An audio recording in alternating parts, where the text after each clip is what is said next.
자, 오늘 보여드릴 영상은 12지지, 명리학에서 10천간이 있고 12지지가 있잖아요. 12지지의 절기와의 관계, 그러니까 24절기와 12지지와의 관계, 그리고 각 그 지지의 지장간이 있죠. 지장간이라고 하면은 바로 지지에 담겨 있는, 그러니까 지지가 품고 있는 하늘의 기운, 천간의 기운, 이렇게 볼 수 있습니다. 그래서 지지는 모두 천간의 글자를 가지고 있습니다. 그래서 여러분들 보면은 제일 바깥쪽 테두리, 그래서 요 그림은 내가 디자인을 설계를 다 했고 이대로 그려주기를 요청해서 제가 저작권을 가지고 있는 그런 그림입니다. 이런 그림을 찾고 싶었는데 없더라고요. 나한테는 이게 필요했고, 그래서 내가 손으로 다 하나하나 직접 그리고 색을 칠하고 이렇게 디자인해서 만든 겁니다. 그러니까 내가 기획하고 그린 것을 색깔을 입히고 이렇게 만든 거예요. 아무튼 그래서 요 그림을 좀 설명을 하겠습니다. 상당히 나한테는 흥미로운 그림이고 요걸 통해서 뭔가를 볼 수 있다라고 생각했기 때문에 이 그림을 그리게 되었는데요. 요 그림의 안에, 가장 안에 있는 그 원은 월입니다. 월. 1월, 2월, 2월, 1월, 2월, 그쵸? 3월, 4월, 5월, 6월, 7, 8, 9, 10, 11, 12월. 자, 이거는 양력의 계절입니다. 그 다음에 이 월 바로 다음에는 이제 절기가 있죠. 그래서 우리가 보통 12절기라고 하면 입춘, 경칩, 청명 이런 식으로, 그래서 입하, 여름 시작, 입추, 가을의 시작, 입동, 겨울의 시작. 자, 요렇게 12절기가 있고 이 절기를 다시 24절기로 나누면은 이제 사실은 입춘 다음에 우수가 나옵니다. 우수, 그 다음에 춘분, 청명 다음에 고구, 입하, 소만. 자, 그 절기의 구체적인 내용은 오늘 소개하지 않겠습니다. 이것을 인터넷에 찾아보면 다 나오고요. 근데 이걸 24절기하고 365일은 어떻게 차이가 있을까요? 24절기는 사실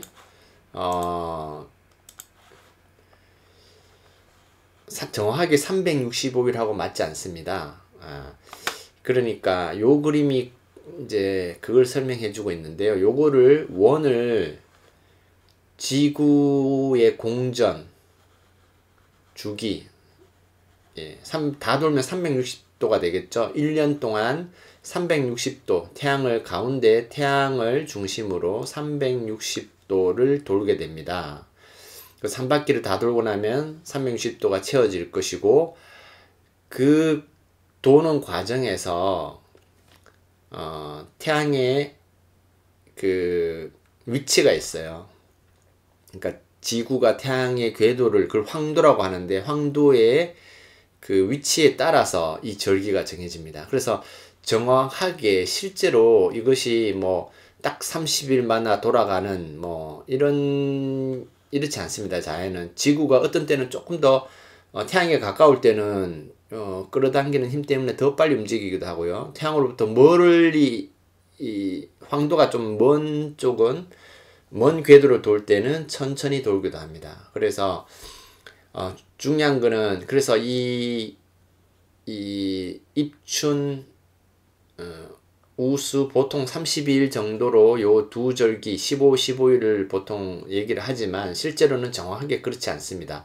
그래서 입춘도 사실은 그 태양계 황도에서 입춘의 위치가 있습니다. 그 위치에 정확하게 올 때, 그때를 입춘으로 정하기 때문에 사실은 매년 입춘의 날짜가 2월 뭐 4일, 5일, 6일 뭐 이 정도에서 계속 달라집니다. 보통.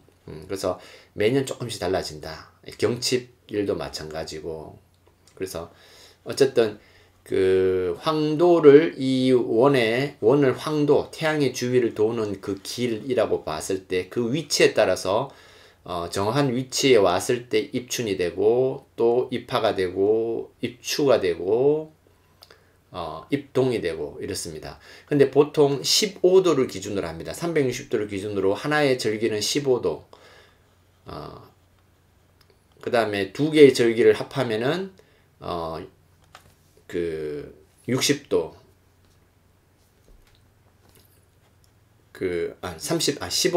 15도니까 30도가 되고요.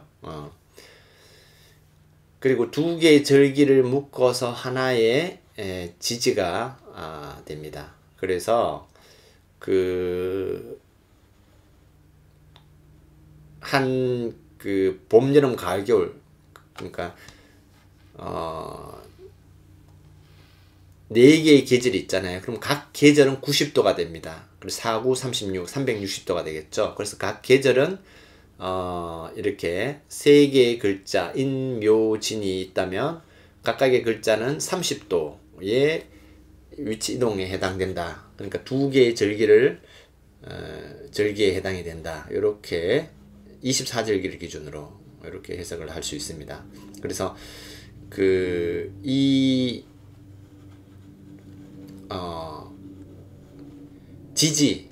지지의 12글자가 시작되는 것은 항상 그 절기가 바뀔 때, 그러니까 상당히 사실 명리학이 과학적이라는 것이 여기서 드러나는데요. 이 절기에 맞추어서 새로운 글자들이 등장하게 됩니다. 임묘진, 사오미, 신유술, 해자축 이렇게 12지지가 있겠죠. 자, 각각의 지지는 또 제일 바깥에 있는 이 글자들, 이게 바로 천간의 글자들이죠. 각각의 지지의 지지는 하늘의 기운을 품고 있다. 이렇게 설명할 수 있습니다. 그래서 이는 무병갑, 이렇게 하늘의 기운을 품고 있죠. 자, 근데 여기서 이제 다시 보면은 이 숫자가 있잖아요. 네. 자, 여기 숫자가 이렇게 7, 네, 16입니다. 14, 16 좀 합하면 30이네요. 31이네. 이렇게, 물론 이 숫자라는 30은 이 달의 흐름을 맞춘 거지만은, 착각하면 안 되는 것이 있습니다. 바로 이 글자가, 예를 들어서 인월은 무토 7일, 병화가 7일, 그 다음에 간목이 16일, 이렇게 지속된다라고 보면 안 됩니다. 이것은 사실은 우리가 어떤 360도라는 이 기준에 맞춰서 숫자를 나누어서 보기 좋게, 그러니까 상징적인 숫자라고 보는 것이 맞습니다. 오히려 이 글자는 뭘 의미하냐면은 비중, 이 인목에서의 이것들은 서로 이 인목월의 이 기운들이 어떤 강도, 어떠한 비중으로 존재하고 있는지를 보여주는 겁니다. 그래서 날짜가 이렇게 단계별로 진행된다라고 보면은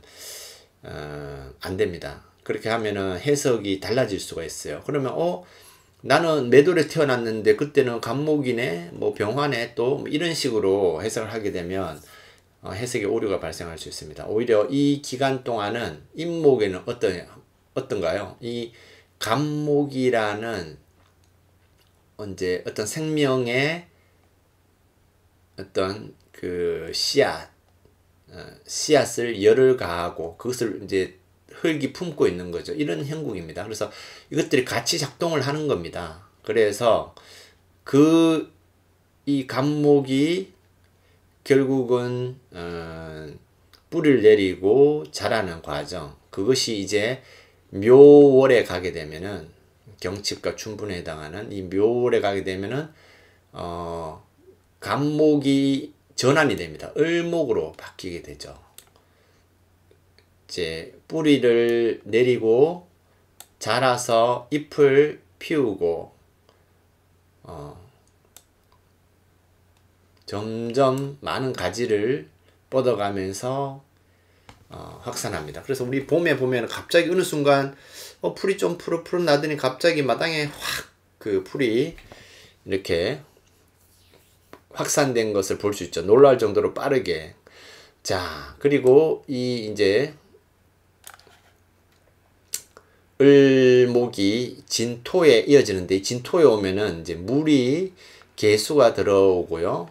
또 무토가 들어옵니다. 이 토는 계절의 전환기에 항상 들어옵니다. 그래서 보면은 여기 인월, 봄의 시작이고, 여름의 시작이고, 가을의 시작이고, 겨울의 시작인데, 보면 항상 무토가 이렇게 있습니다. 무토가. 그쵸? 무토. 여기도 무토. 여기도 무토. 그 시작하는 인사신해라는 계절의 시작하는 그 지지, 시작을 알리는 지지는 이렇게 무토가 항상, 그러니까 계절이 바뀔 때는 무토가 있다. 이렇게. 예. 또 계절의 전환기, 자, 끝날 때도 인묘진, 마지막에 무토에서, 그쵸?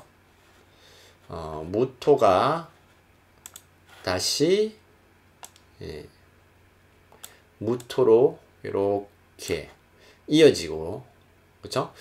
그 다음에 이 4, 5, 미에서 다시 가을로 넘어가는 때 기토가, 이때는 미토는 기토로 끝나는데요. 이게 다시 신월에는 또 보다 시작에 필요한 이 무토의 토가 들어옵니다. 여기도 신유술 끝날 때는 무토로 끝나는데요. 다시 해, 자, 축, 겨울에 이때도 무토가 들어오죠. 그래서 항상 토의 기운은 계절의 전환기에 들어온다. 항상 그런 법칙과 같은 흐름이 있습니다. 이렇게. 이것이 어떻게 보면은 토가 어떤 생명을 키우는 역할이기도 하고요. 또 중간이라는 의미가 있습니다. 또 토는 그 어떤 것을 매개해주는, 키우는 그런 곳이죠. 그래서 토가 이렇게 계절이 끝날 때마다 토의 기운이 이렇게 중요한 역할을 하고 있다. 시작할 때와 끝날 때. 자, 다시 그래서 이제 이 기장간이라는 것은, 그래서 우리가 본 24절기하고 매우 밀접한 관련이 있습니다. 사실은 이 계절의 흐름을 보여주는 거잖아요. 그래서 이 24절기하고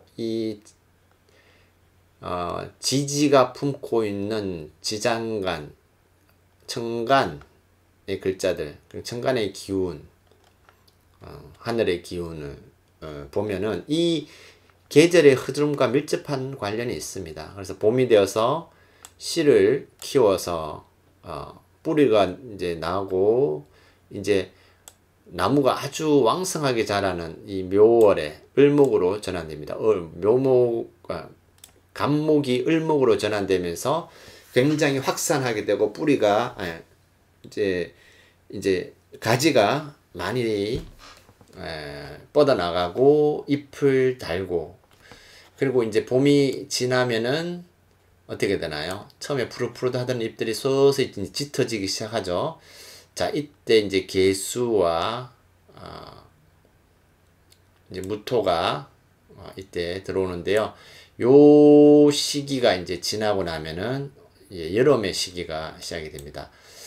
이제 사오미라고 하는 이 여름의 새 지지가 들어오는데, 자, 이때는 갑자기 여기에 병화가 들어왔네요. 병화가. 이거는 뭐를 의미하냐? 이제 꽃으로, 나무가 꽃을 피우기 시작하는 겁니다. 햇볕이 쪼이면은 이제 나무는 이제 꽃을 피우기 시작하죠. 꽃을. 그래서 불의 기운이 강해지고, 이때 이 불은 강한 햇볕, 그러니까 불이 이 사화하고 오화는 성분이 좀 다른데요. 사화는 병화의 기운이고 오화는 병화에서 정화로 넘어갑니다. 그래서 여러분들 같은 오행, 그러니까 목이면 목, 화면 화, 금이면 금, 뭐 수면 수, 이 오행들이 음량에 따라서 달라집니다. 같은 불이라고 해서 똑같은 불이 아니에요. 우리가 꽃을 피우기 위해서 햇빛에 가깝습니다. 병화는 햇빛. 뭐 이걸 처음에 명리학을 배울 때는 뭐 태양 이렇게 뭐 얘기하기도 하고, 뭐 정화는 뭐 촛불 뭐 이런 얘기도 있는데요. 아무래도 이 그게 물상적인 표현이거든요. 어떤 사물이나 이런 물질에 대입해 가지고 하는 건 상징적으로 보여주는 건데, 저는 빛이라는 것이 상당히 잘 맞는 것 같습니다. 그래서 발산하는 기운. 근데 이 정화는 열에 가깝습니다. 그래서 빛을 광합성을 하고 꽃을 피우는데 필요한 이 병화가 들어오고 나면은 이제 정화가 들어오고요. 서서히 이제 이 불의 기운도 서서히 성질이 달라지죠. 양에서 음으로 바뀝니다. 그리고 미토에 와서는 이 을목이 이렇게 또 들어오는데요.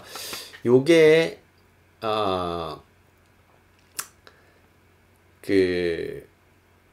그러니까 이 두 가지 의미가 있습니다. 이 계절의 끝에 나오는 진미술축, 이 토는 이 각각의 사오미, 여름의 계절의 끝이기도 하지만은 삼합의 끝이기도 합니다. 그래서 해, 묘, 미. 다시 볼까요? 이거를 해, 묘, 미.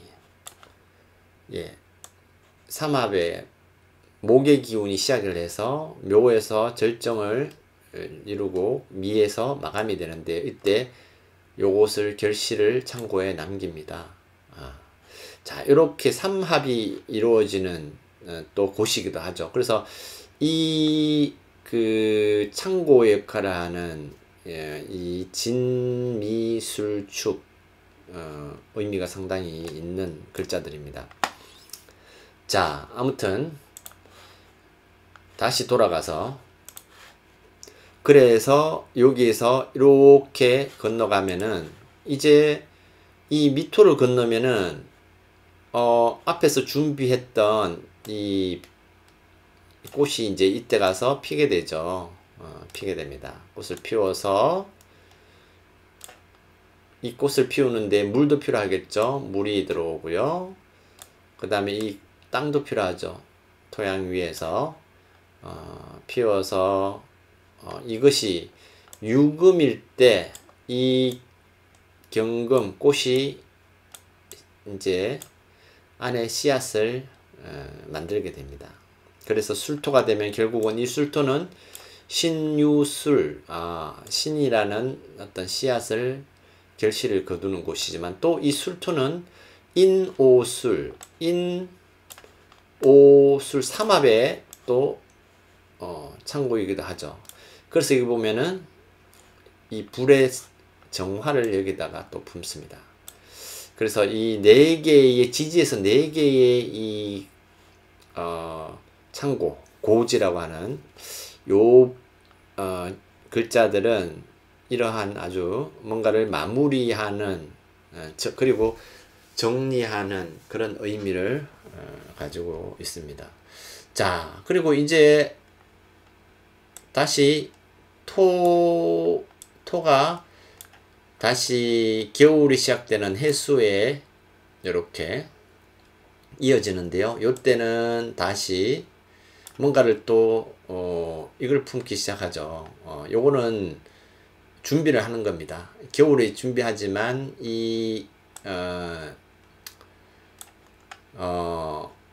뭔가를 이제 남기려고 하는 거죠. 바로 나무의 씨앗을, 종자를 남기려는 작업을 이때 또 시작하게 됩니다. 그래서 여러분들 보면은 이때 해, 묘, 미, 나무의 삼합이었죠. 이때 이 작업을 또 이때 시작을 하게 됩니다. 자, 그리고 나서는 이제 물이 임수에서 개수로 바뀝니다. 임수도 같은 물이지만은 임과 개수는 조금씩 다르다 그랬죠. 이것은 우리가 알고 있는 흐르는 물이라면 개수는 수증기에 가깝습니다. 그래서 발산하는 그런 에너지를 가지고 있습니다. 그래서 처음에는 이 감목의 어떤 씨앗을 저장하는 품는 역할을 한다면 나중에는 이 개수가 들어오고요. 이 개수는 바로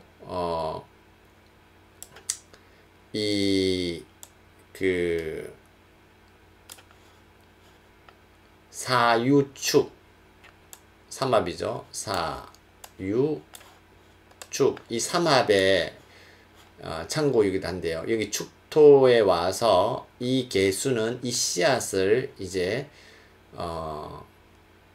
어떻게 보면 뿌리를 내릴 수 있도록 도와주는, 그래서 이것이 이제 이쪽으로 전환하는, 감목으로 전환하게 되는 이런 과정을 겪게 됩니다. 예. 그래서 그 지장간이 사실은 어떤 특별한 그 의미가 있다고 보여집니다. 이게 계절의 순환과 자연의 질서를 이렇게 천간의 글자로 표시를 한 거거든요. 그래서 여기에 묘한 비밀이 숨겨져 있다라는 것을 우리가 볼 수 있습니다. 자, 그래서 우리가 지장간을 보면은 이 안에 속성을 보면 같은 목이라고 해도 목이 같은 목이 아니죠. 목도 음의 목이냐 양의 목이냐, 혹은 화도 양의 화냐 양화냐 음화냐, 금도 양금이냐 음금이냐, 수도 양수냐 음수냐에 따라서 달라지고요. 각각의 글자들마다 상당히 다른 기운을 가지고 있다는 거 볼 수 있습니다. 자, 어떻습니까? 이 그림이 가지고 있는 여러가지 명리학의 비밀들, 그걸 이렇게 그림으로 그려 놓으니까 뭔가 조금 더 이해가 쉬워 보이는 것 같습니다. 좀 한눈에 볼 수 있는 그런 장점이 있죠. 자, 다시 이 그림 전체를 한번 보면은 이 월은 양력의 월입니다. 그래서 보통 2월 초에 입춘이 시작이 되는데요. 여기에 보면은 글자들이 마주보고 있는 글자들이 있죠. 우리가 이것을 충의 관계라고 얘기를 합니다. 그래서 봄의 시작,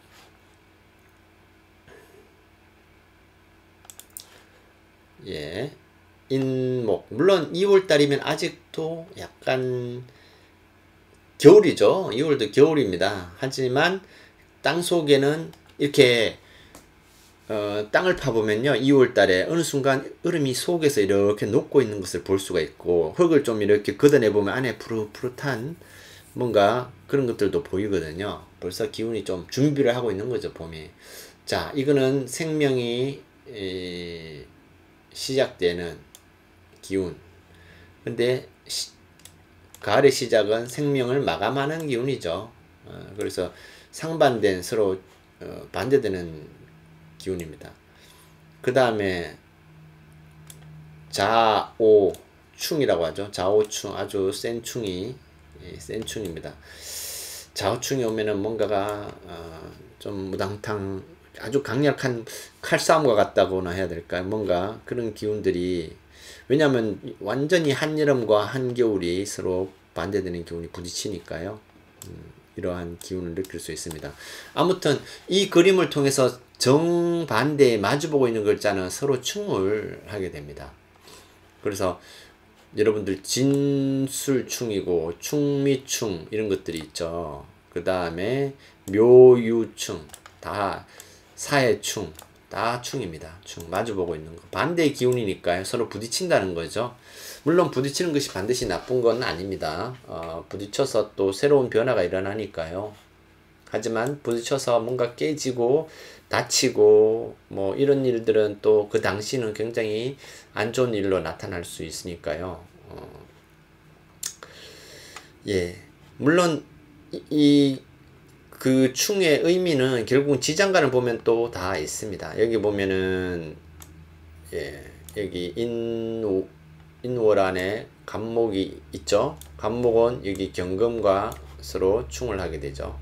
그 다음에 병화는 임수랑 또 충을 하게 됩니다. 결국은 충을 하는 것들은 안에 들여다보면은 그 안에 지장간들이 다 충을 하고 있다라는 것을 알 수가 있습니다.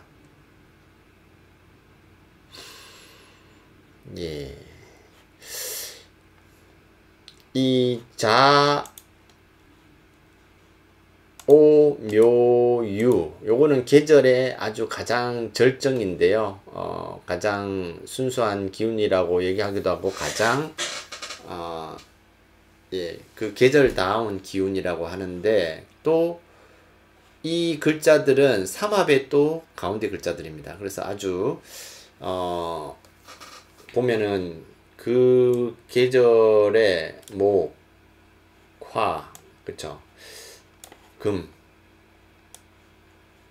수, 아주 가장 계절다운 글자들을 담고 있는데 여기에 약간 기토가 들어가 있는 게 특징적입니다. 그리고 이거 참 묘한데요. 요 하나가 유일하게 좌오묘 중에서 이 오화에 기토가 안에 숨어 있네요.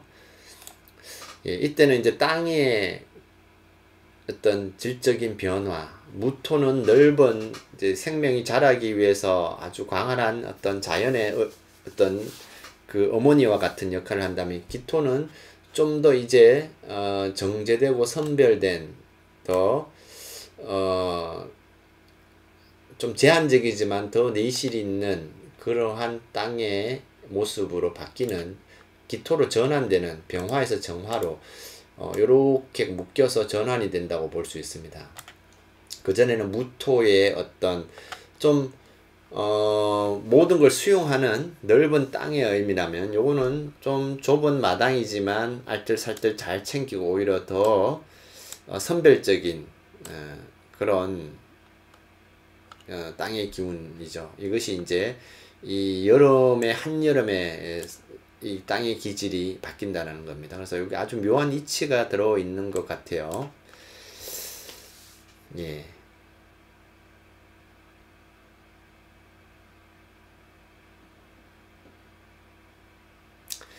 그래서 이 지금 보면은 그 각 계절의 시작을 알리는 글자들 해수, 인목, 사화, 신금 이 글자들은 계절의 시작을 알리지만 동시에 삼합의 시작이기도 합니다. 삼합은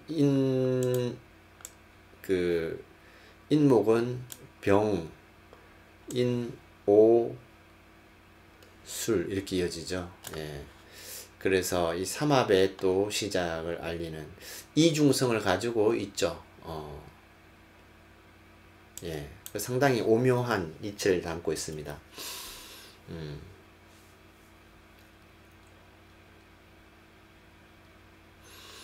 예.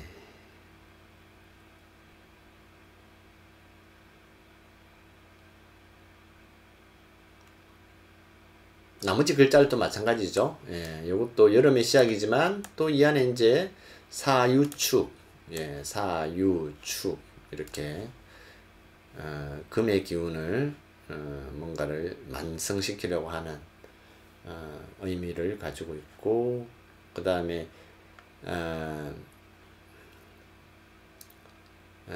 신자진 삼합이죠. 신자진 삼합이 됩니다. 자, 이거는 또 어떤 그 물의 기운, 겨울의 기운을 완성하는 또 삼합이고요. 그 다음에 해묘미, 나무의 성장을 완료하는 이런 또 기운이 있는 거죠. 이렇게. 그래서 이 그 그림은 상당히 오묘한 지장간, 그리고 지지와 지장간의 오묘한 이치, 그리고 그것이 절기와 이어지는 그러한 의미를 담고 있습니다. 이런 것들이 자연의 이치를 인간 사이에 접목을 해서 우리가 풀어내야 되는 게 바로 명리학입니다. 내가 나무는 아니니까요. 하지만 나무의 어떤 그런 생명력, 불의 어떤 뜨거운 열정, 그 다음에 그 날카로운 어떤 가을의 기운의 느낌, 냉철함, 그 다음에 어떤 지혜로운 겨울의 모습, 이런 것들을 인간의 어떤 삶에, 인간의 성향이든 인간의 삶에 대입하는 것, 이것이 이제 자연의 이치를 인간의 삶에 대입하는 것, 이것이 명리학이 아닐까요? 그래서 상당히 은유도 많고 또 잘 풀이를 해야 됩니다. 그래서 풀이하는 것이 사실은 굉장히 중요한데요. 쉽지가 않죠. 말로서 표현하는 것이 쉽지가 않습니다. 자, 지금까지 제가 만든 이 그림을 통해서 12지지의 지장간을 살펴봤고, 이것과 24절기와의 관계를 살펴보았습니다.